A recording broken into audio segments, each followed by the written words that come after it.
Muy bien, vamos a ver un ejemplo de cambio de variables, pero en el caso no inyectivo.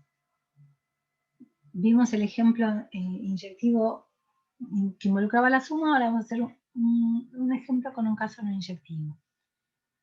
Arrancamos con dos variables aleatorias independientes, ambas, como ven acá, con distribución normal estándar. Y lo que queremos estudiar son las siguientes variables aleatorias. Z, que es x cuadrado más y cuadrado, y w, que es x sobre y. En particular, nos interesa estudiar, involucra que queremos hallar la densidad conjunta de Z y W y a partir de ella las marginales de F de Z y de W. Entonces, comenzamos por, vamos a comenzar recordando el teorema de cambio de variables no inyectivo. Está acá el enunciado, es el teorema 5.1. Lo que nosotros vamos a tener es un vector aleatorio absolutamente continuo y vamos a tener separado a RK en una unión de abiertos disjuntos, o no todo RK, pero parte de RK lo vamos a tener descompuesto en una unión de abiertos disjuntos, de modo tal que la probabilidad de que el vector aleatorio que nos interesa pertenezca a esta unión de abiertos sea 1.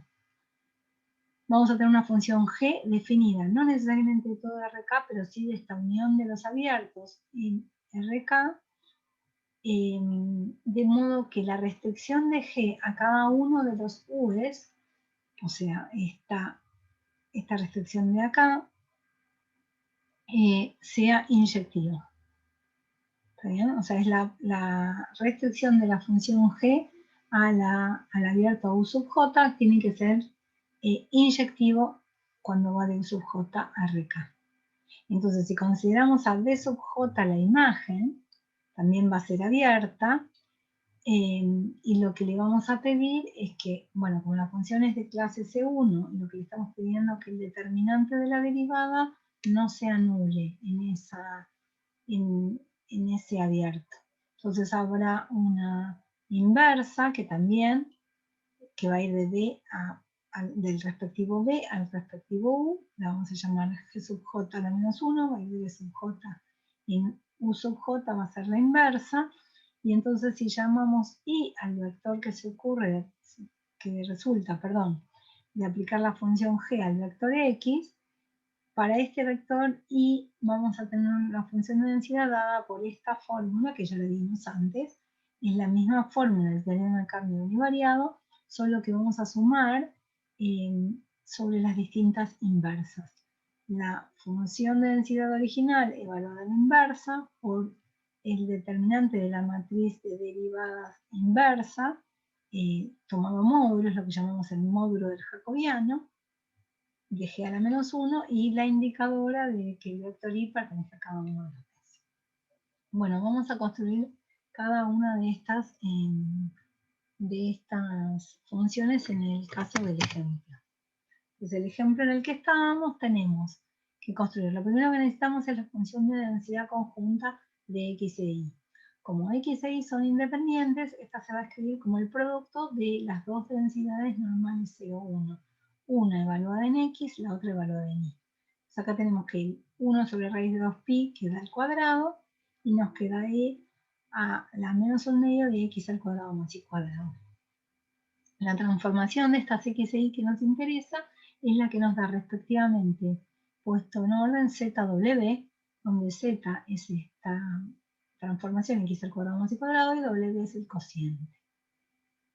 Ahora, vamos a estudiar entonces las particularidades de esta transformación, que va a resultar obviamente no inyectiva, pero vamos de a poco.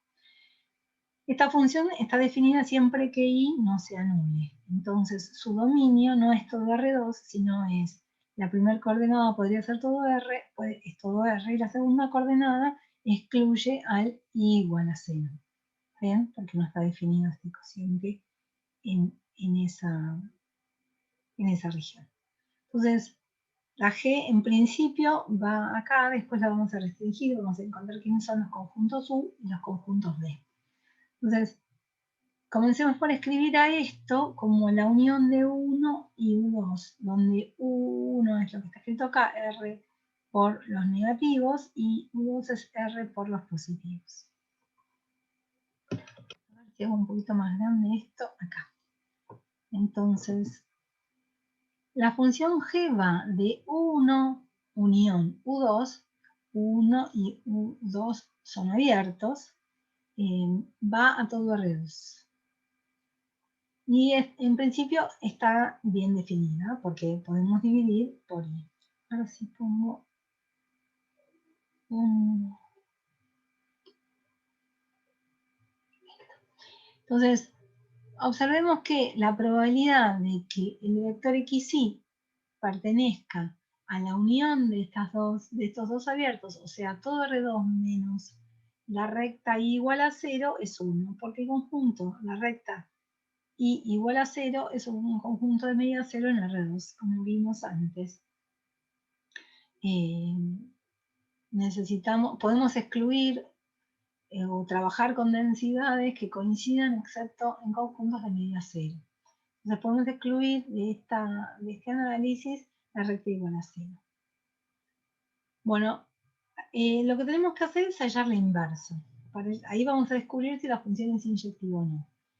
Entonces, W es, les vuelvo a poner acá la transformación, ¿no? Z es x cuadrado más y cuadrado y W es x sobre y. Entonces, como W es x sobre y, podemos despejar a x y obtenemos que W es y por c, y por cualquier cosa, dije que x es W por y. Entonces, con esta expresión la podemos reemplazar en la expresión que tenemos para z, que es x cuadrado más y cuadrado, donde dice x al cuadrado ponemos w cuadrado más y cuadrado, más x cuadrado.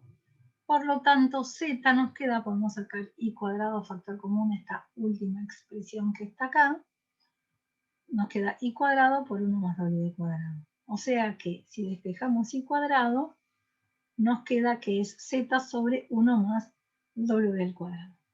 Para despejar, a y, vamos a tener que separar en casos. Pero veamos, antes de separar en casos, que esta cuenta está bien definida siempre que z sea positivo.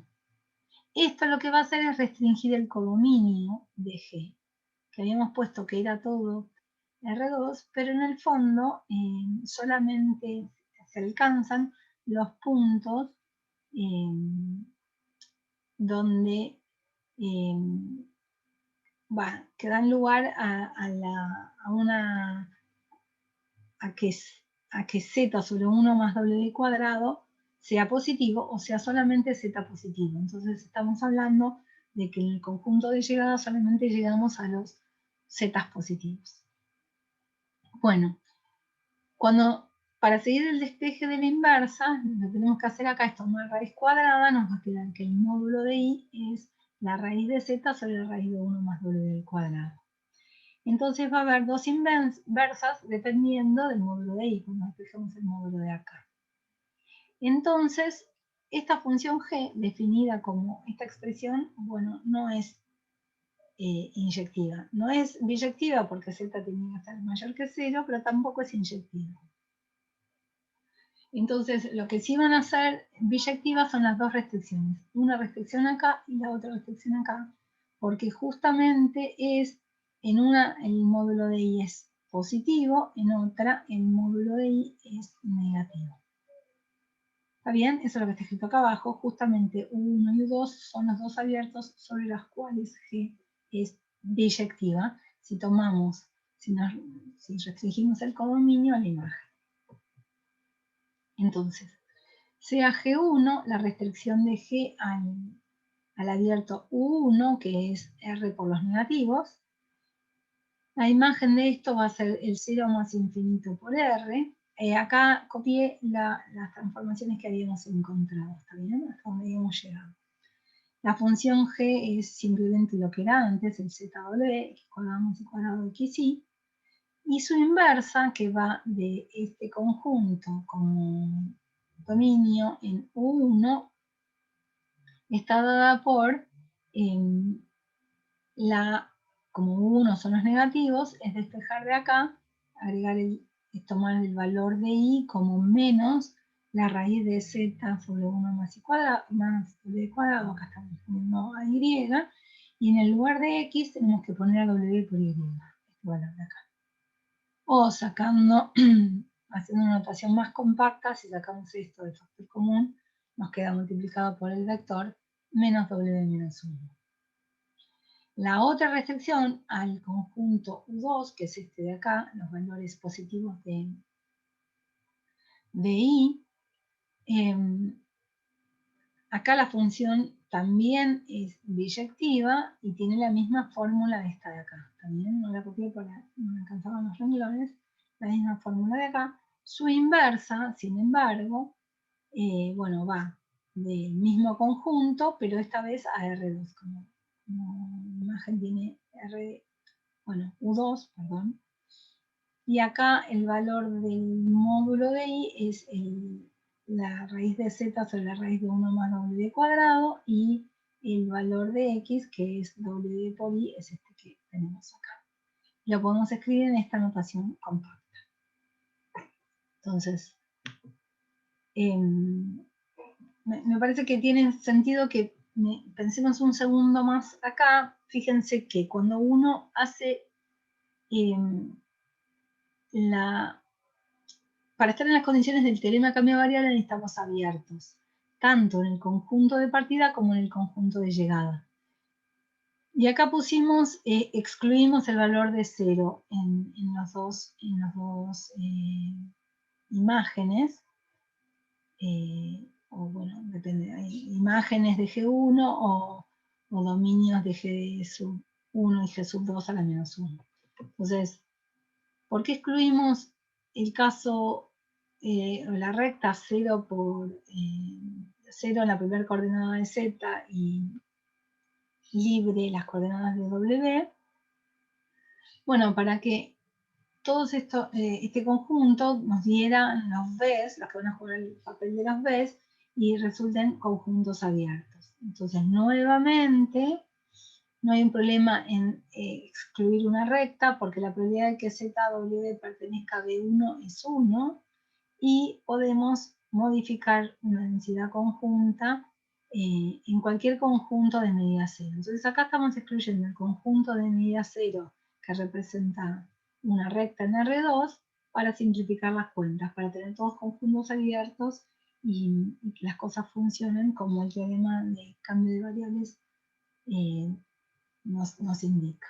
Acá copié la fórmula para no tener que ir a buscarla al PDF viejo. La fórmula de cambio de variables nos dice que la densidad conjunta de ZW será la densidad conjunta de XY, pero evaluada en las inversas, por el jacobiano de cada una de las inversas, por la indicadora de que el ZW esté en las imágenes de los conjuntos U. Y esto se va a sumar por tantos conjuntos haya, en este caso son 2. Bueno, calculemos todos estos términos. Calculemos la densidad, el jacobiano, y bueno, esto ya lo tenemos. Entonces, esta es la primera de las inversas. Y acá tenemos a la función de densidad conjunta que vimos antes, y ya vemos que solo depende de x cuadrado más y cuadrado, la densidad. Entonces lo que tenemos que hacer es sumar los cuadrados de estas dos coordenadas, porque en la densidad intervienen después de esta composición. Entonces cuando sumamos los cuadrados, esto nos da el cuadrado de la primera, que es w cuadrado, el cuadrado de la segunda, y el cuadrado de este término que está delante, que finalmente nos da z. Lo mismo pasa cuando queremos hacer la suma de los cuadrados de estas dos coordenadas. Entonces ya tenemos cuánto va a ser esta primera expresión. Para calcular el jacobiano de cada una de las inversas, bueno, es un lío porque hay que derivar estas funciones, tampoco es que sea imposible. Uno puede hacer la derivada de cada una de estas, o puede usar la siguiente fórmula que vimos en análisis 2, yo creo, vieron en análisis 2, que el jacobiano de la inversa es 1 dividido el jacobiano de la función directa. Uy, esta fórmula no está bien, ahora la corrijo.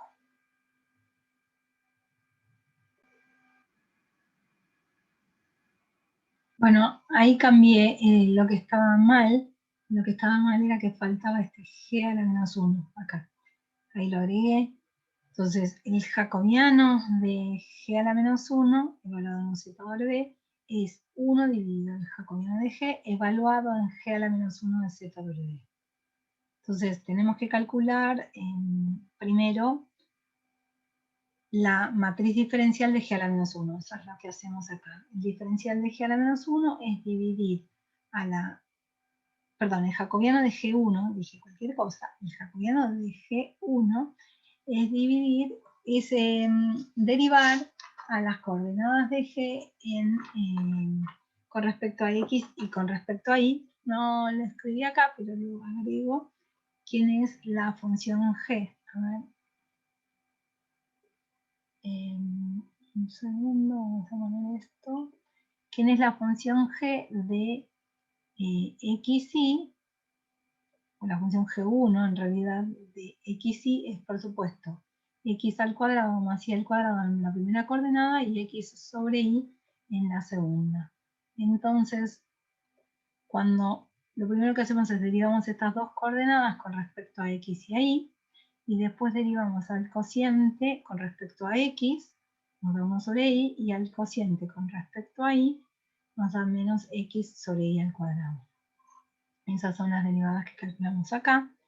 Es la misma matriz diferencial para G1 que para G2, porque la fórmula, ya vimos antes, es la misma.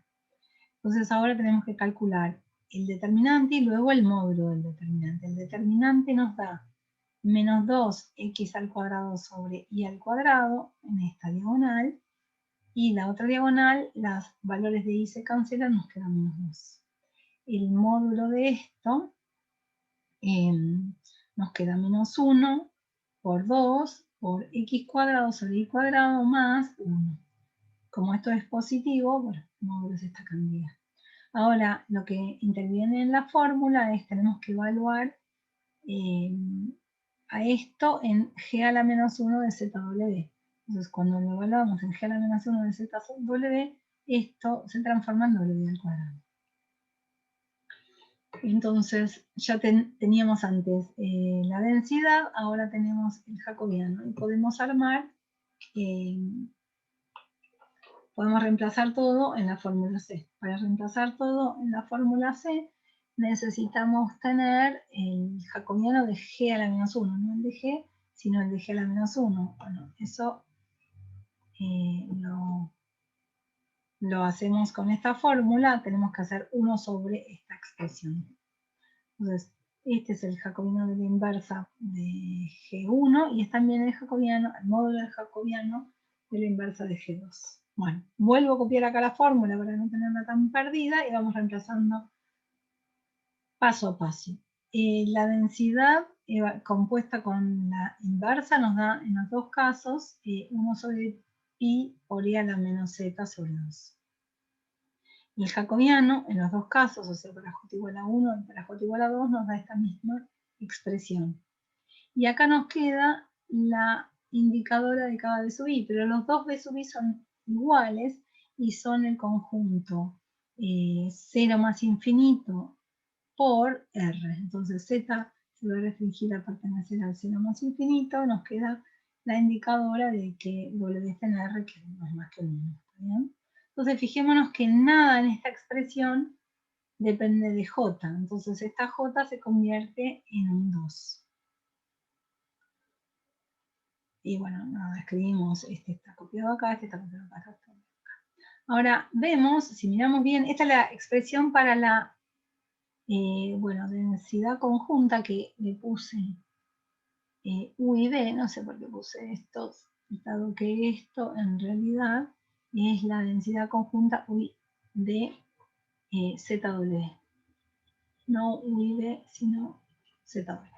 Esa es la densidad conjunta de Z y W. Lo que podemos hacer es separar en esta expresión que está acá los términos que solo dependen de Z y los que solo dependen de W. Entonces, si agrupamos, vemos que la Z tiene esta densidad, que es compatible con una densidad exponencial de parámetro medio, que es exactamente la exponencial de parámetro medio, y esta será la densidad de W, digamos, estamos ajustando las constantes para que integre 1, y la constante adecuada acá es la 1 sobre pi, y ahí vemos que entonces la W es una Cauchy. Entonces vemos esto, que Z es una exponencial de parámetro medio, que W es una Cauchy estándar, y que además las variables aleatorias son independientes.